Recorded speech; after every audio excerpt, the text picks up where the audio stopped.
Doug Nemeth says, if the people in the cathedral lose, they may out and out declare a war and start murdering people. Yeah, it's possible.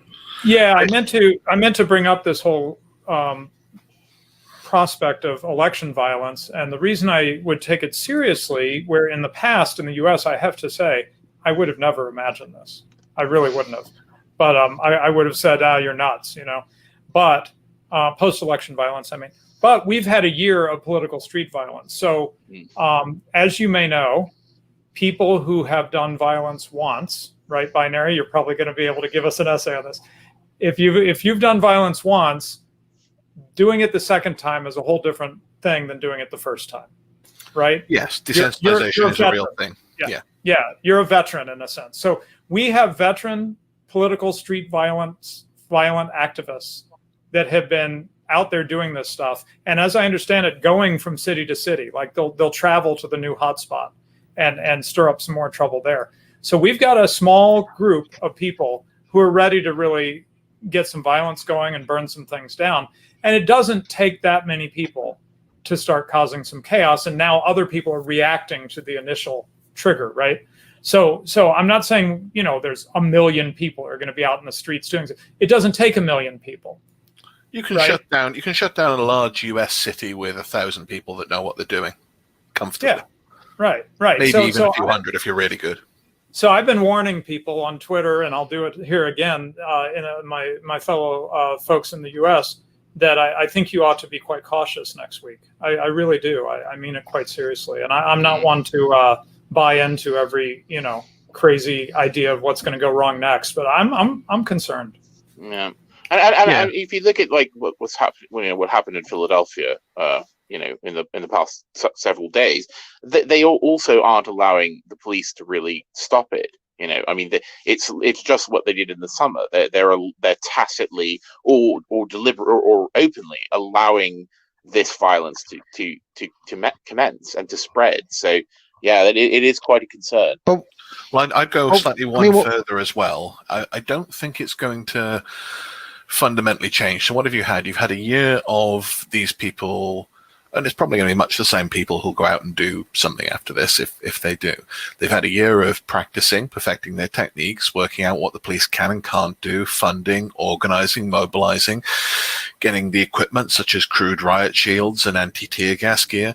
So what you've essentially learning about accelerants. Yeah, right, so you've had a year of basically soft training for them. So that they can reproduce what they've done now in any major US city which they can get to, basically. And as we've seen in New York, unless you're willing to come down extremely hard on it, even a small number of basically criminals can replicate the same thing. My prediction for this would be you see a continued kind of slow roll of the violence that's kind of petered out a bit now after the election. Generally speaking, there's two psychological responses to this. There's either, oh, well, he can only have one more term, which I don't think we're seeing because they're all going, oh, well, he's going to change the 22nd, or he's not going to agree to hand over power or whatever. Or you have people going, I can't take another 4 years, to the streets I go. I don't think you're going to go into any kind of crazy traditional civil war. I think you're just going to have this continued low-grade violence amping up and up gradually. Well, I mean, my one counterpoint to all of this is, have they struck a single Republican area yet? Or is it just been Democrats ruining and rioting and smashing up their own homes?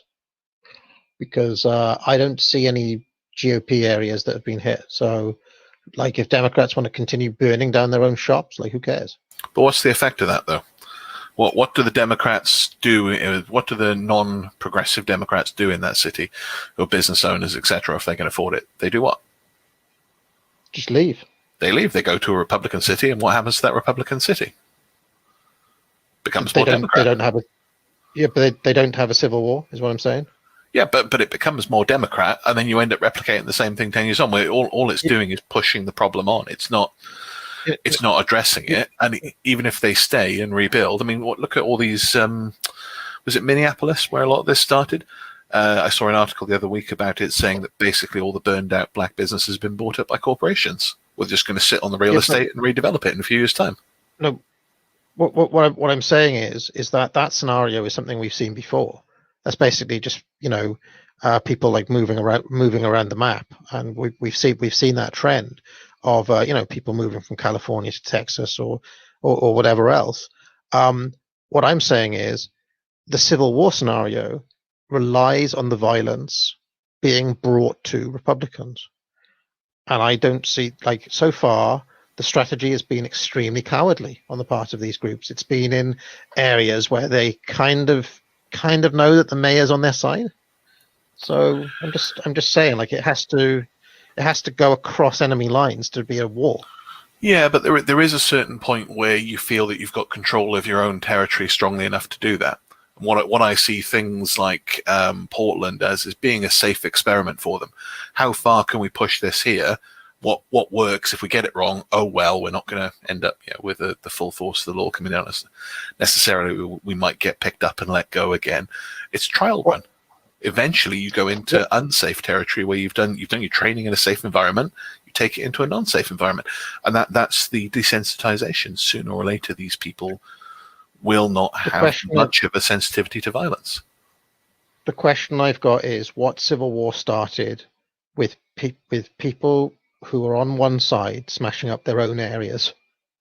I mean, I don't know. That's what I'm saying. I'm agreeing with you. I'm saying I don't think it goes into a full scale, at least any kind of civil war that you would recognize. I think you just see the continuing spread and amp up of the low grade to medium grade violence that we've had a year of now. Yeah, let me be clear. I'm not. When I'm talking about having serious concerns, I'm not talking about a long-term prediction. I'm just saying next week, I would not be just out hanging out on election night or the next day. I would not go to a bar in a major U.S. city on election night. Let's put it that way. I would be conservative next week about where you go and who you're with. That's what I would say. Hang out, or make sure you hang out with a load of guys with guns in a rural area. Exactly. That's what I mean. Yeah. Yeah.